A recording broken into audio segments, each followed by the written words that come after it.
when I saw this picture, I said, what? But my grandpa was just a regular guy. He'd wear, most of the time you'd see him in shorts and a shirt.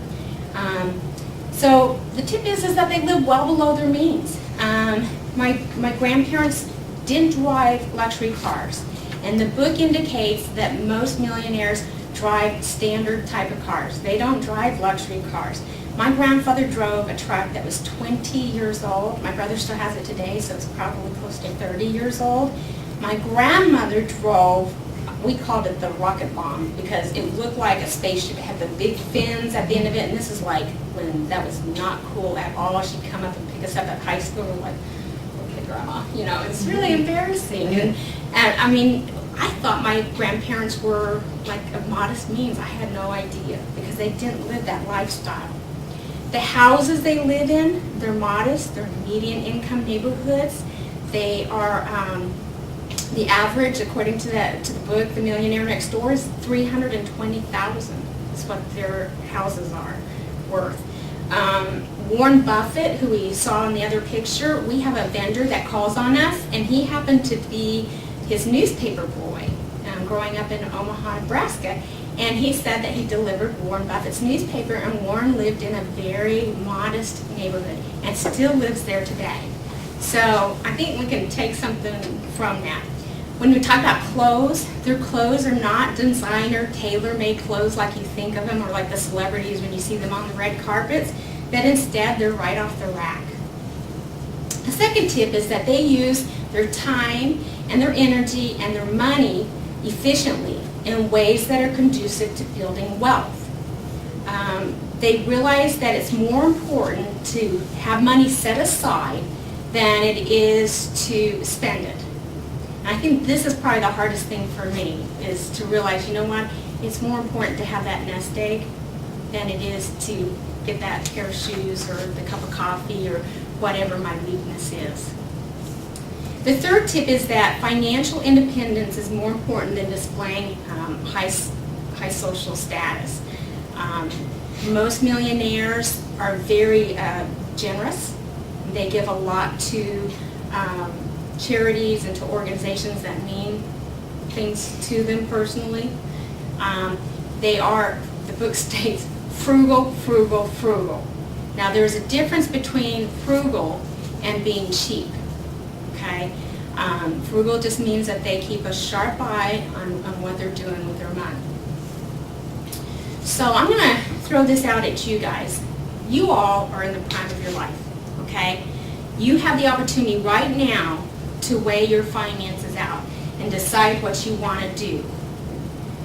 I don't want to take any offense here, but I have a Walmart greeter because I know a lot of people joke about how old the Walmart greeters are. You know, a lot of them are in their 60s and 70s. How many of you, when you get that old, really want to have to be working? Hopefully not. Hopefully you've saved up and got your golden nest egg and you're able to do the things that you really want to do in your lifetime. I'm going to encourage you to really take stock of what you're doing with your money. Right now is the time for you to decide whether or not you want to buy that extra pair of shoes or go to the movie every weekend or go out to eat all the time or whatever that weakness is. And take that little bit of money, that $5 a day that you can identify, and put it into some sort of savings. Do you all have any questions for me? Anything regarding finances? Audrey? When you mentioned about Roth IRAs and being able to put $5,000 in it, does that include, like if you have a spouse, do you know if you can put... That's a great if question. it's more... I believe it's individual. I think if Okay. it's an individual Roth, each one of you gets the $5,000. Okay. One of the other things I failed to mention is when it comes to the 401k, you can invest up to $16,000 annually. So if you really wanted to do that much, you know, if you have that ability. So just another little tidbit for you to take. But really, you know, we're very fortunate to work for a company that has a lot of strong options as far as helping us at least get started. But once again, I always recommend that you look again at a financial advisor and looking at other ways too, especially in this economy. You know, they say not to invest all your money in your company stock, because you can do the employee stock purchase plan as well, but to make sure you dilute yourself, have not all your eggs in one basket, so to speak. Chris? In the short term, what would you recommend doing with that $5 a day that you try to save? Right now, I probably, if you don't have an emergency fund right now, I would probably put it in a savings account just so you have that in case something happens on a rainy day. And then in the meantime, the number one thing, if you're not participating in the 401k, and believe me, HR didn't pay me to say this today, I'm a firm believer. When the company's willing to match 3% of your, donate or you're investing in the 401k, you ought to do it. Yes, our 401k's gone down a little bit, but it's not down enough that it offsets, you're still worth looking at it. And you gotta be careful what you pick, to put in your 401k too.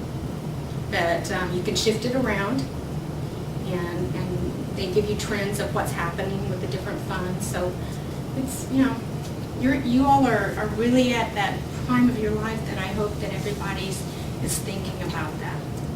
Do it now. Do it and put it out of sight, out of mind, so that you don't have to worry about it when you get to be 70 years old. Any other questions? Okay, well, I want to thank you so much for coming to Lunch and Learn today, and I appreciate the opportunity to have spoken to you.